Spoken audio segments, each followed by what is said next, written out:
materia, ¿no? Entonces la presencia de materia altera el dolor intenso, ¿no? En niños. Entonces, como les decía, ¿no? Niños de menores de 5 años pueden notificar o nos dicen, no escucho bien, me siento como tapado y me duele mucho, ¿no? Y se quejan, ¿no? Lloran. En el caso de los bebés, no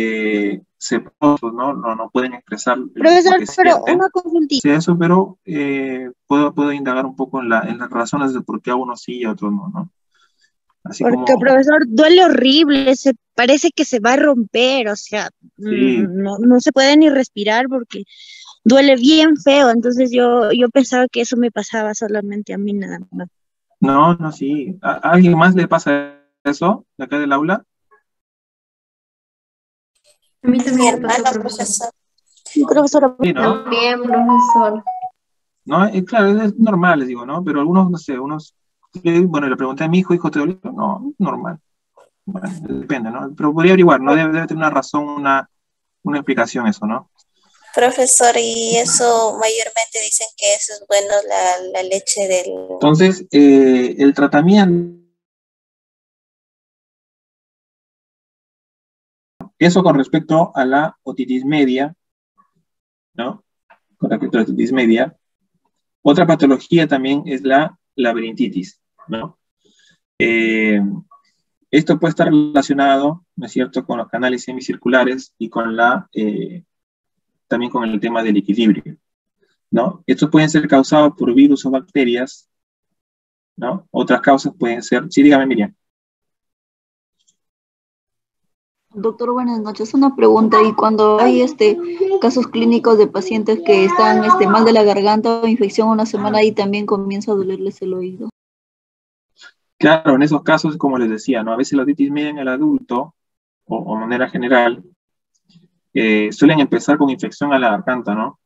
Y de repente hay una migración, ¿no es cierto? Una migración de la infección, porque como le digo, hay una conexión entre la faringe, que es prácticamente la parte de la boca, ¿no? Toda esta parte de acá, ¿no? A nivel interno, ¿no? Toda esta parte de acá, hasta aquí están como muy relacionados. Entonces, cuando hay una infección, esta puede migrar, ¿no? Y la trompa de Eustaquio, pues, es la vía por donde ellos pueden llegar hasta el oído medio, ¿no? Entonces, en esos casos también, ¿no? El ácido clavulánico con la amoxicilina son muy efectivos para tratar este tipo de infecciones, porque viajan a nivel sistémico, ¿no? Entonces, contribuyen bastante para contrarrestar pues, ese tipo de infecciones. Es una otitis media secundaria, ¿no? Secundaria, que normalmente es así, ¿no? Son secundarias a la garganta, ¿no?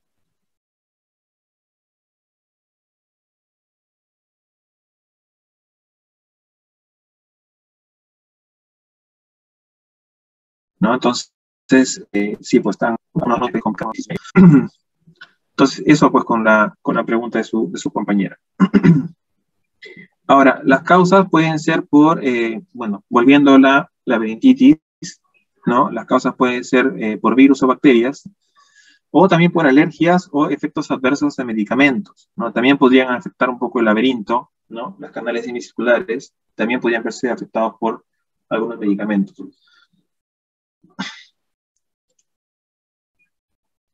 El diagnóstico de la laberintitis es la exploración otorrinolaringológica y las pruebas de audición, ¿no? Porque ahí comienza a verse mermada un poco también la audición.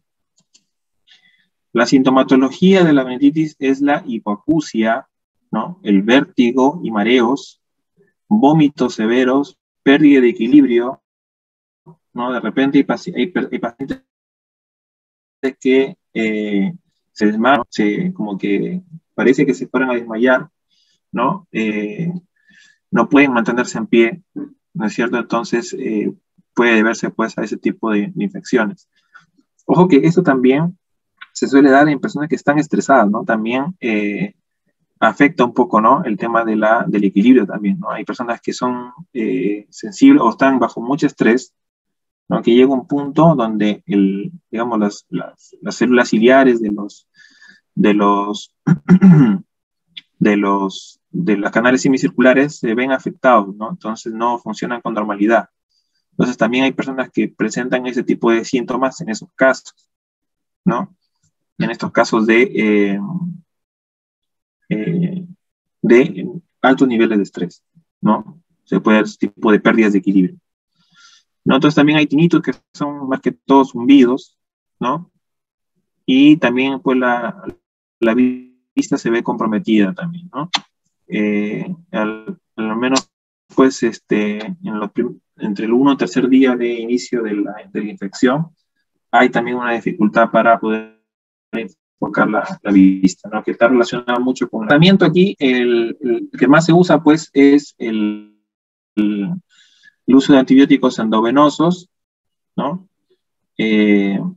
Otro es la meningotomía, que es un procedimiento para drenar el pus del oído, ¿no? Es un procedimiento un poco quirúrgico también, ¿no? Y la timpanostomía, que es que también pues es un tubo, ¿no es cierto? Que, digamos, se tiene que tomar en cuenta ahí el riesgo de la salud del paciente, ¿no? Entonces, en estos casos se suele perforar de manera adrede el tímpano, ¿no? Para drenar esa materia, ¿no? Por eso les digo, ahí en esos casos hay que ver la salud del paciente, ¿no? La idea es salvarlo, porque se puede complicar, ¿no? Se puede complicar aún más. Entonces se opta por perforar, perdón, el tímpano con un tubo y poder drenar toda la materia, ¿no? Aparte que tiene un tratamiento endovenoso. Ahora, donde, digamos,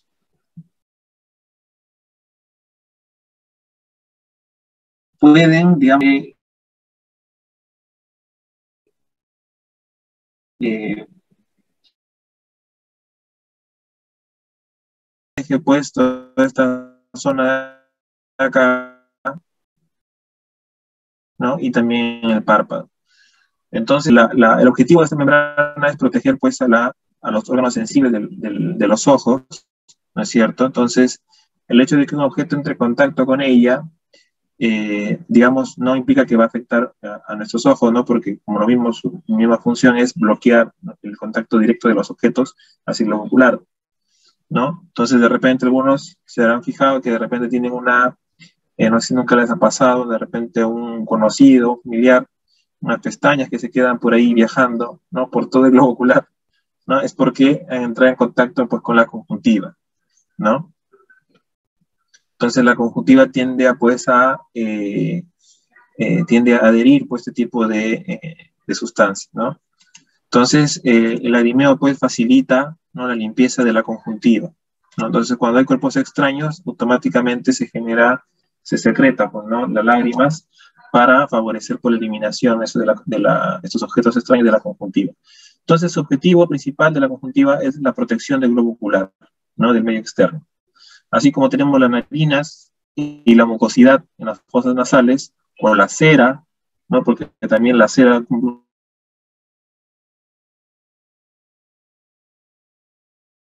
un rol en protección y no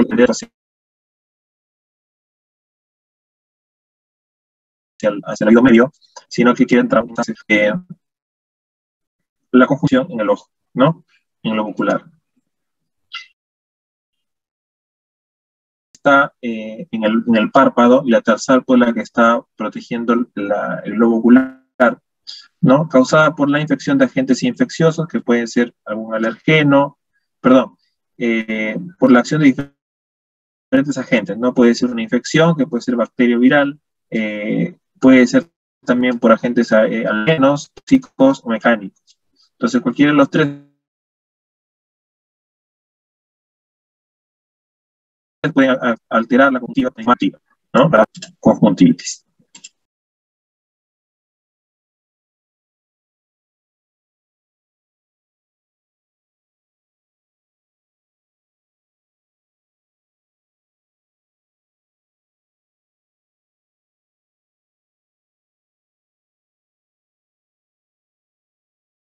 Alimentos de la materia.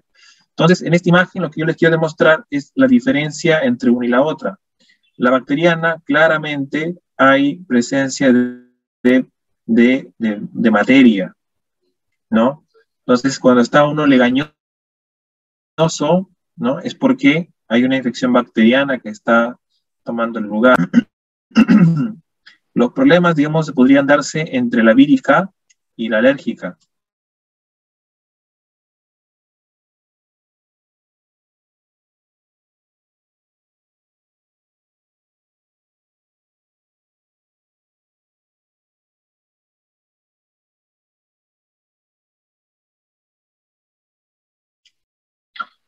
Entonces, la conjuntivitis infecciosa es la presencia de un agente infeccioso, pueden ser virus, bacterias, en algunos casos hasta clamidia, ¿no?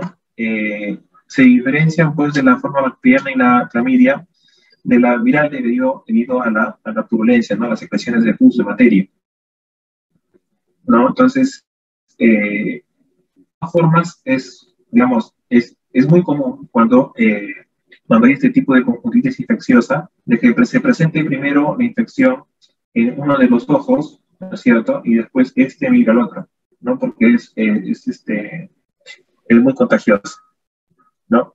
Entonces, yo recuerdo pues que siempre me decían, ¿no? Ojalá con agüita de manzanilla. Y en cierta medida, les digo, no es que no sea efectiva, es efectiva, ayuda mucho, pero ya no se está recomendando su uso. No sé si una vez lo comenté aquí, porque es una clase de farmacología. Resulta que antes se creía que las plantas medicinales no tenían efectos adversos, ¿no? Era nuevo esto de las plantas medicinales, y como que no se conocía mucho los efectos adversos. Pero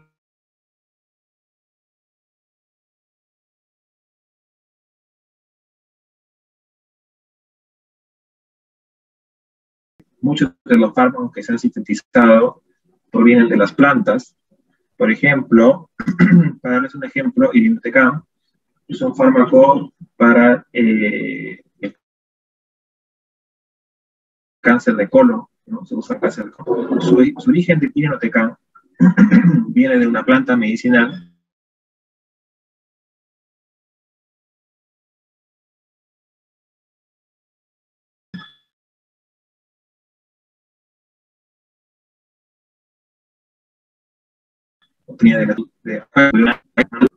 entonces, el tema de naturismo sí es positivo, pero que las plantas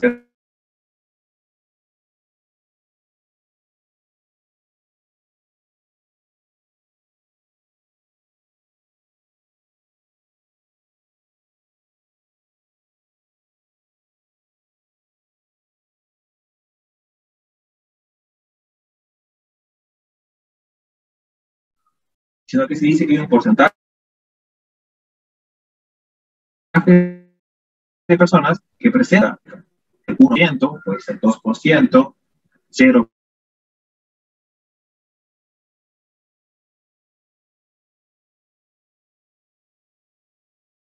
Calentaron, entibiaron, tenían una concentración mayor de alcaloides que produjo mayor irritación, puede ser. Entonces, hay varios factores, ¿no? Pero eso no quiere decir que al 100% le vaya a producir un efecto adverso. No, hay porcentajes. Puede ser 0,01, como digo, 1%. Pero para evitar problemas, hay métodos que son más, digamos, más seguros, ¿no? Para evitar, pues, la aparición de efectos adversos. Dentro de ellos está el cloruro de sodio, ¿no? Entonces, por eso se recomienda ya no usar el agua de manzanilla, ¿no? Porque incluso yo he visto que hay gotas oftálmicas a base de manzanilla, ¿no? Entonces ahí también tiene que venir con sus recomendaciones, sus advertencias, ¿no? Entonces, pero sí hay gotas a base de manzanilla, ¿no? Entonces no descarto que no sea efectivo, sino que digamos, dentro del proceso de utilización a veces puede ser no adecuado, ¿no? Entonces, por eso ya no se está recomendando el uso de manzanilla, ¿no? Y en su lugar se está recomendando lo que es, por ejemplo, el tema del suero fisiológico, ¿no? El cloruro de sodio del 0,9%, ¿no? Entonces, con eso se realiza, pues, un aseo, una limpieza, ¿no? De los ojos, ¿no? Sobre todo, pues, cuando estamos hablando de una infección bacteriana, ¿Ya? Entonces, como les digo, el tema naturista no es que hay que descartarlo, sino que pues también tiene, hay que considerar que también tiene sus efectos adversos. Dígame, Yubis. Profesor, pero En los protocolos de atención no se dice que usen agua de manzanilla, sino que se dice que se usen suero fisiológico para hacer aseo.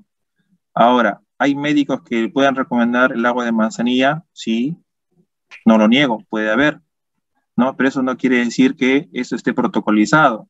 No quiere decir que voy a ir a un hospital, una clínica, y me vayan a decir, en un tratamiento de urgencia, tráigame agua de manzanilla para lavarle la cara a este señor. sí, No, sí, eso entiendo, profesor. Bueno, la por eso. persona que yo trabajaba con ella recomendaba, o sea, aparte de lo que, bueno, de lo que ella recomienda en su clínica, no sé, pero yo creo que era como una referencia para que se lo limpien con agua de Sí, pues manzanilla. tengan en cuenta que en esta era pues, de la información, hay mucha información que a veces no se tiene en cuenta y mucha información que se tergiversa, ¿no? Entonces, de repente, la gente comenzó a tomar ivermectina cuando no estaba aprobado que funcionaba la ivermectina para el COVID. Y muchos dirán, no, pero a mí me funcionó. Sin embargo, no hay ni un estudio que ha probado que sí funcione. O sea, se ha intentado probar, ¿no? Con pacientes experimentales y no ha dado resultados positivos, ¿no? Entonces, pero vuelvo a repetir, el tema de la medicina natural no quiere decir que no funcione, sí funciona, ¿no? Por eso yo les decía, ¿no? Hay incluso tratamientos con cáncer que se hacen en base a una planta de la China, ¿no? De irinotecán. Entonces se ha absorbido, y ustedes lo pueden buscar, se ha sacado el principio activo de esta planta, ¿no es cierto?, para tratar pacientes con cáncer, y tiene una alta efectividad, por ejemplo.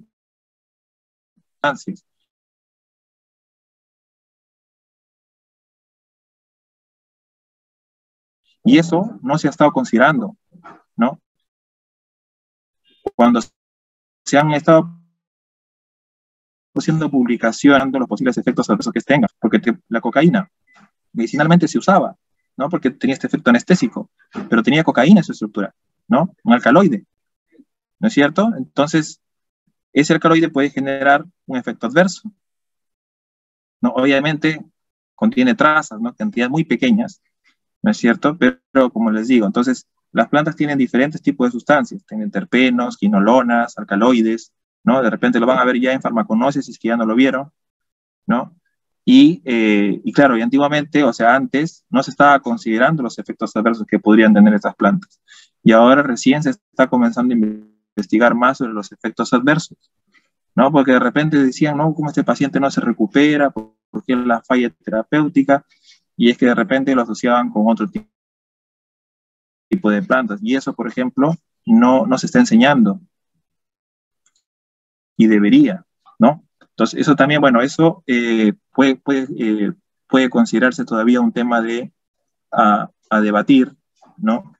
Como les digo, este tema de los efectos adversos de las plantas es relativamente nuevo, ¿no? Pero hay que comenzar a averiguar eso, porque ya se están haciendo estudios de eso, ¿no? Incluso el uso del eucalipto, ¿no? Para tratar, por ejemplo, enfermedades respiratorias también se está evaluando, porque también puede presentar efectos adversos, ¿no? Entonces, como les digo, esto sí es relativamente nuevo, pero hay que comenzar a considerar eso también en la terapéutica, ¿no? El hecho de que esté en la naturaleza no quiere decir que sea 100% seguro, ¿ya? Así que, bueno, eso con respecto a ese tema. Entonces, dentro de las recomendaciones que se hace, ¿no? En la parte clínica, no se recomienda el uso de la esencia de manzanilla, ¿no? Entonces se recomienda principalmente el uso de suero fisiológico, ¿no? Al 0,9%. Dentro de las recomendaciones también que tienen que ver con la prevención, es evitar tocarse los ojos con las manos, ¿no? Lavarse las manos con frecuencia, cambiar fundas de almohadas con frecuencia también, ¿no? Porque también ten en cuenta que esto puede ser muy contagioso, ¿no? Reemplazar los cosméticos y no compartir cosméticos, no compartir toallas, ¿no? Y como les decía, lavar con suero fisiológico las secreciones, ¿no? De esas son las recomendaciones a nivel clínico que se hace, ¿no? Dentro del tratamiento que se usa son el uso de antibióticos de amplio espectro como las tetraciclinas, cloranfenicol, la tobramicina. Estos medicamentos son potentes, ¿no? Estos antibióticos tienen un amplio espectro. Por lo mismo ya su uso a nivel endovenoso no se realiza, ¿no? Es más seguro usarlo a nivel tópico, ¿no? Y prácticamente la membrana de la conjuntiva es una forma tópica de administrar el medicamento, ¿no? En el día, dosis en el día, cada 8 horas, y el ungüento en las noches, ¿no? Antes de dormir. Estas recomendaciones se hacen por 6 horas, ¿no? 7 a 10 días. En el caso que haya pacientes infectados, también se usa los descongestionantes y los vasoconstrictores oftálmicos, ¿no? Como la nafazolina, ¿no? Pues alivianan un poco la inflamación. Y esto es lo que mencionaba, ¿no? El colirio de manzanilla, ¿no? Como yo les digo, existe ya un colirio de manzanilla, ¿no? Entonces, lo que han hecho ahí con ese colirio de manzanilla es extraer lo beneficioso de la manzanilla, ¿no es cierto? Lo han extraído, ¿no es cierto? Y han hecho un colirio. Entonces, eso, como les digo, eso ya existe, ¿no? Esto de acá del colirio de manzanilla no es nuevo, ya lleva tiempo, ¿no es cierto? Y se usa como desinflamante, ¿no? Entonces, esto con respecto al tratamiento de conjuntivitis.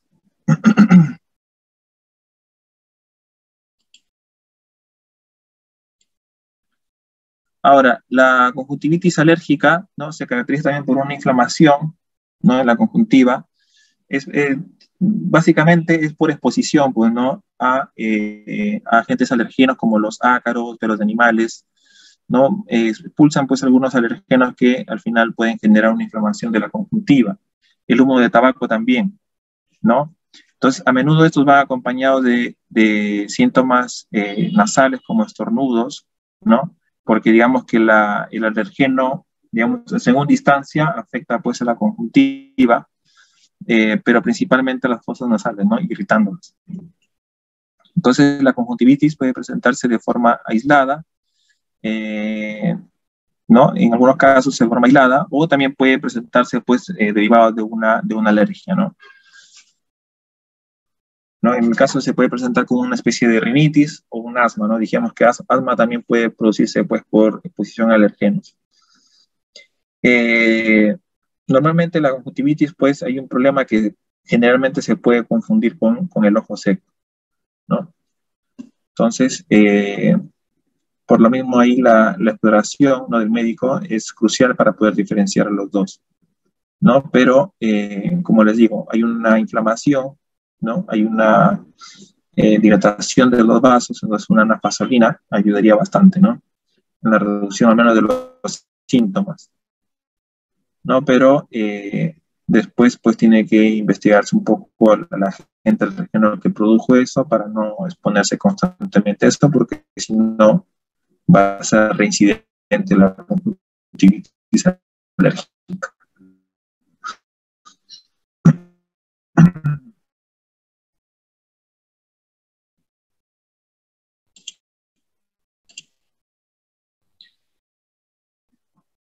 El tratamiento, ¿no?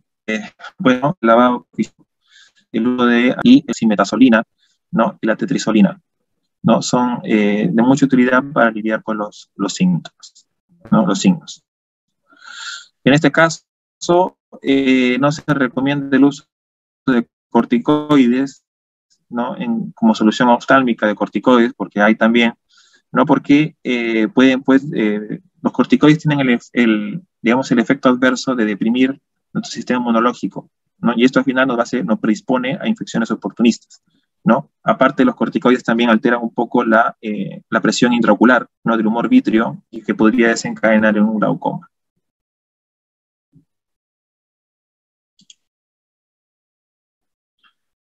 También podemos observar, ¿no? También que existe la conjuntivitis irritativa, ¿no? Que es producida por la presencia de agentes irritantes del ambiente. Por ejemplo, cuando estamos en las piscinas, ¿no es cierto? A veces le ponen mucho cloro, ¿no? También puede afectar un poco la conjuntiva, los gases, ¿no? Humos, ¿no? Y esto también produce pues sequedad ocular, ¿no? Que también tiene este efecto que, como les digo, puede confundirse con una conjuntivitis. Hay un ligero enrojecimiento del ojo, ¿no? Y se pone algo lloroso, ¿no? Y el tratamiento habitual en estos casos de la conjuntivitis irritativa es el uso de lágrimas artificiales.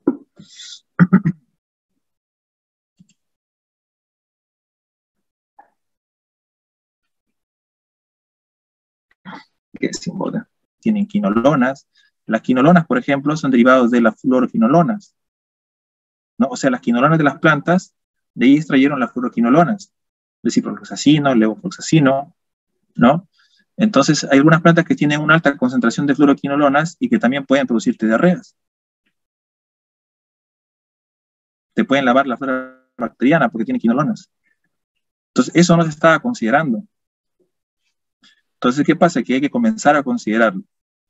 ¿Por qué? Porque es probable que la persona presente algunos síntomas o haya interacción de fármacos con el uso de las plantas, ¿no? Eso tampoco se estaba considerando, ¿no? Entonces, por ejemplo, la toronja, no se puede, el jugo de toronja, no puedes tú tomar jugo de toronja después de haber tomado un fármaco, porque inhibes la acción total del fármaco, ¿no? Entonces, hay fármacos que no pueden ser consumidos junto con la toronja o la naranja. ¿Mm? Entonces, esto no se sabía. Entonces, ahora se ha comenzado a investigar un poco más en esto, porque se ha comenzado a presentar estos riesgos, pues, ¿no? Riesgos de falla terapéutica, ¿no?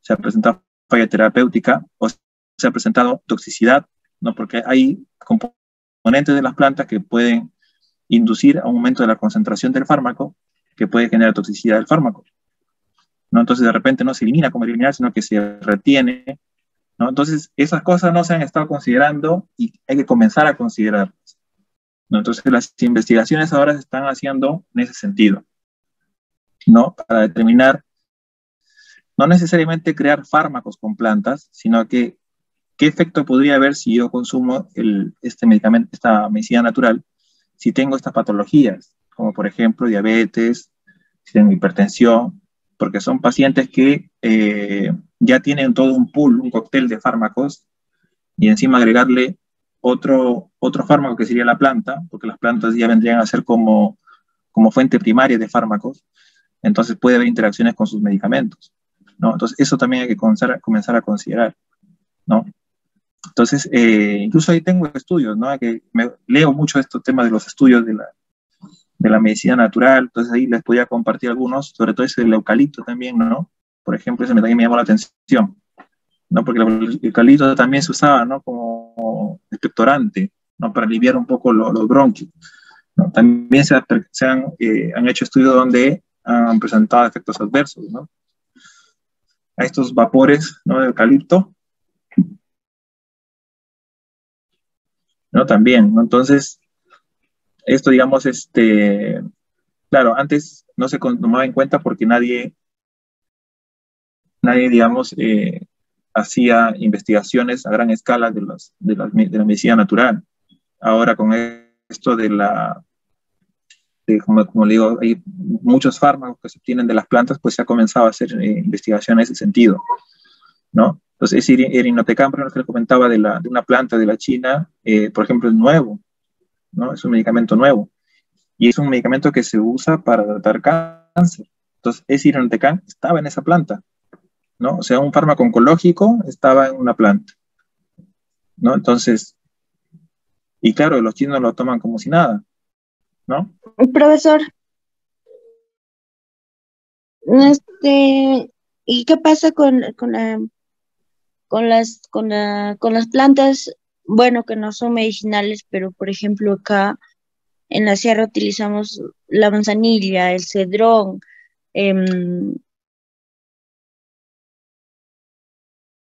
Es que la manzanilla, por ejemplo, pues, ¿no? Entonces, modifican un poco la motilidad intestinal.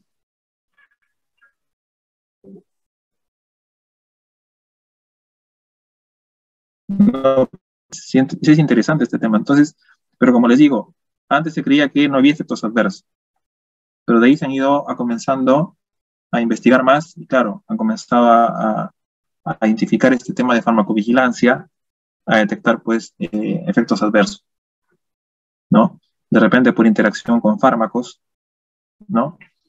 O de repente pacientes mismos, ¿no? Que han comenzado a reportar, ¿no? Algunos problemas de salud derivados, pues, del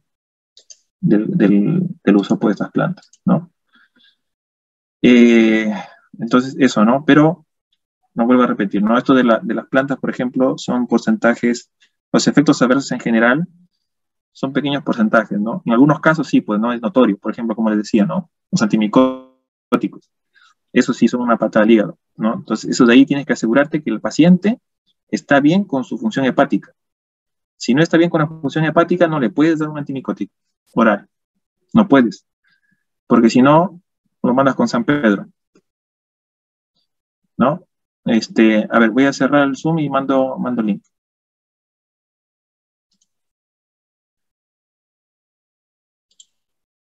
Algunos estudios también son de España, ¿no? También tienen la costumbre de usar medicina natural, ¿no? Los alemanes, por ejemplo, usan la homeopatía, que es un tipo curioso, no es medicina natural, no es de plantas.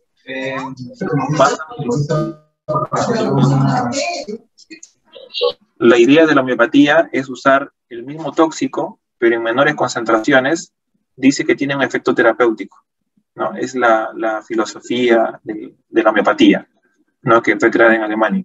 Entonces, si yo uso tóxicos en concentraciones muy, muy pequeñas, trazas, al final me va a generar un efecto terapéutico, ¿no? Entonces, es una lógica un poco curiosa, ¿no? Pero también tiene sus estudios, también tiene sus investigaciones, también tiene sus detractores, ¿no? Dicen que no funciona, pero ahí están, ¿no? Y así.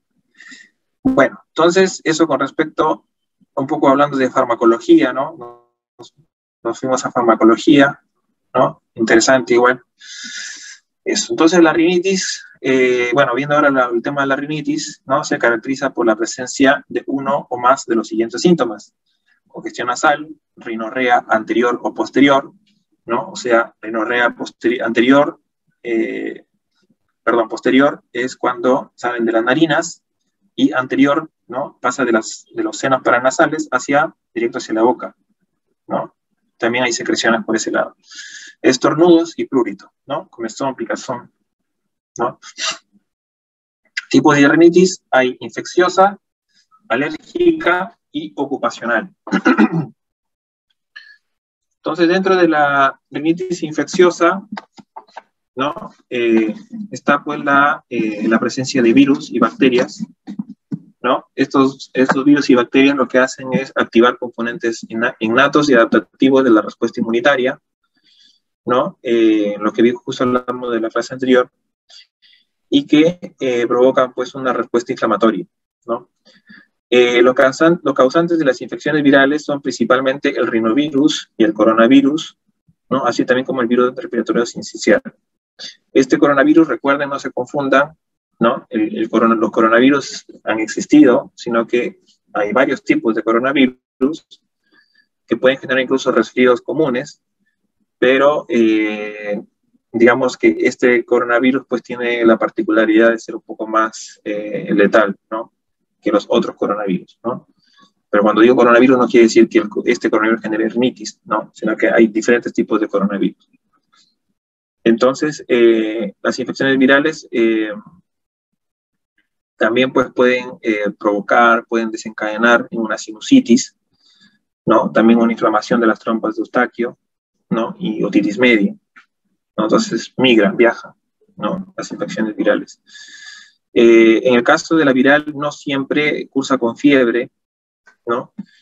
Y bueno, es un poco complicado a veces diferenciar pues de la viral de la bacteriana, ¿no? Dentro de las diferencias que uno puede encontrar es que las virales se presentan de manera súbita de la bacteriana, que es, digamos, progresiva, ¿no? Hay un deterioro progresivo de la salud.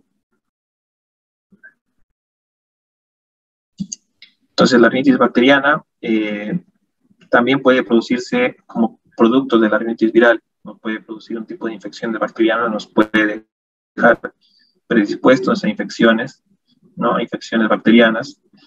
Se caracteriza por una obstrucción nasal, ¿no? digamos, hay una coloración en la mucosidad, ¿no? Que nos indica que ha habido una secreción también purulenta, ¿no? ¿No? Y se van produciendo, pues, costras también, ¿no? Se producen costras, ¿no? Acá está el tema de la secreción purulenta. Eso podría diferenciarse de la viral también, ¿no? Las bacterias que más frecuentemente producen el tipo de problema de salud es el Staphylococcus, el Streptococcus y el Haemophilus, ¿no? Etcétera, ¿no? Entonces también la presencia de hongos, ¿no? También puede generar algún tipo de rinitis, aunque no es muy común. Y principalmente lo podemos identificar con pacientes inmunodeprimidos, ¿no? Por la clamidia, ¿no? La rinitis alérgica se caracteriza por ser intermitente, quiere decir que cada ciertos días, ¿no? Cada ciertos días se va presentando un cuadro alérgico, ¿no? Un cuadro de rinitis. Hay algunos tipos de rinitis alérgica que son persistentes, ¿no? Que, digamos, pueden durar semanas, ¿no? Con esos síntomas, ¿no? Y por más, bueno, esto de acá también hay que tener mucho en cuenta, ¿no? Porque tanto la viral como la alérgica, el tratamiento de los síntomas es clave para poder tener, pues, aliviar, ¿no? Este problema de salud.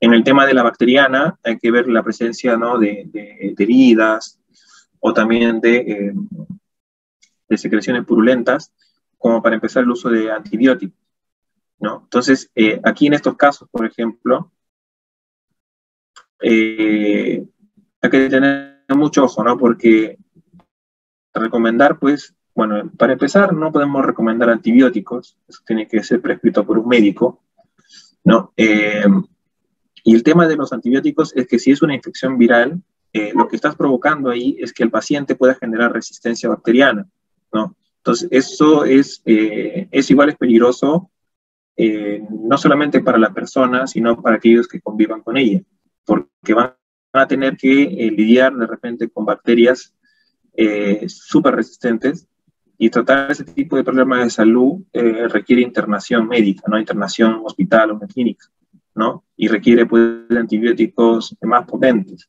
¿no? Entonces, hay que, pues, saber, ¿no? Digamos, diagnosticar este tipo de infecciones bacterianas y virales, porque, como les vuelvo a repetir, si le damos antibiótico con una viral o alérgica, pues tenemos este paciente que genere una resistencia bacteriana, ¿no? Entonces, en la viral alérgica, lo principal es el tratamiento de los síntomas, ¿no? Con fármacos que ayuden a aliviar los síntomas, pues podemos, digamos, controlar, pues, este tipo de problema de salud. Las causas son polen, ¿no? Hongos, ácaros del polvo doméstico, algunas mascotas o cucarachas, ¿no? También botan alergenos, ¿no? El diagnóstico es un examen físico nasal, ¿no? Se observa las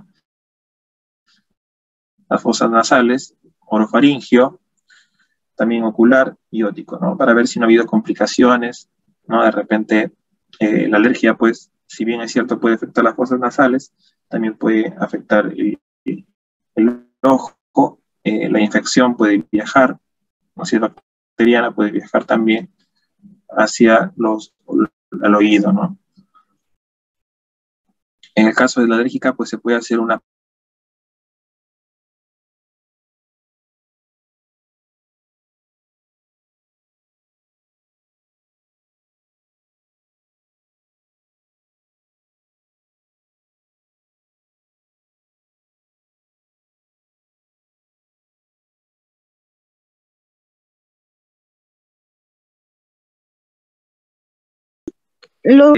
los síntomas, el picor en la cabeza, yo creo que esto ya lo conocemos muy bien.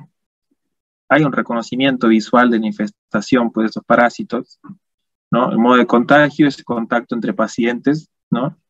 Entre el hospedador y el sujeto sano, el paciente sano. Es muy común entre niños y adolescentes en etapa escolar, y el tratamiento básicamente es el uso de algunas lociones, ¿no? Shampoos, ahí puse shampoos, me faltó la H, ¿no? Algunos insecticidas o ovicidas, ¿no? La permetrina, pues, cumple ese rol, ¿no? Me acuerdo que había uno que era a base de simeticona, unas lociones. Eh, Vi alguna marca, me acuerdo, no sé si acá, donde trabajaba antes, ¿no? Que usaban un derivado de la simeticona, que lo que hacía era evitar la adherencia del piojo hacia el cabello, ¿no? El cuero cabelludo. Entonces impedía la adherencia. Entonces no se fijaban, pues, no se fijaban ni en el cuero cabelludo, ni en el cabello, ni en el pelo. Entonces el uso del peine pues era fácil, ¿no? Comenzar a eliminar. Pero obviamente era el uso de esta loción y el peine, ¿no? En cambio los otros son pediculicidas, ¿no? Matan a los piojos de sus liendres, ¿no? Y después, bueno, hay que sacar al producto de la matanza, ¿no? Así que eso, chicos.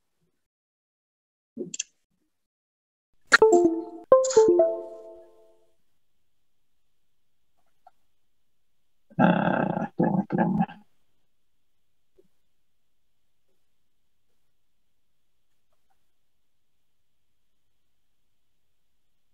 No, no es por medio de animales, ¿ah? Es entre persona a persona. Obligado, sí o sí. No sobre.